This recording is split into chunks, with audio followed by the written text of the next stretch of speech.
Được. Ôi cháu có cùng thằng Hoa. Đáng được nhiều không? Vâng, đúng rồi. Hay là bạn có con gái đấy. dạ không, thì là cháu cháu chưa lấy chồng. Kết nối thành công.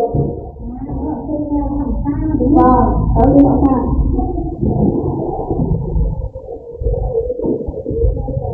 Một tên là gì? Cháu là Minh Phương. Phương. Vâng. Con chị Phương Phương.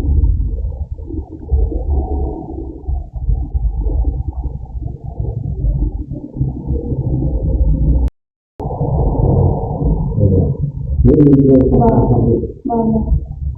hai người khác à? Vâng. Hôm nay nếu như năm ngoái Vâng. thì sau thì cũng không phải Cháu chưa hiện tại là hơn 30 ngày rồi. những người đấy. Vâng. 30. Ui, cháu được một chuyện.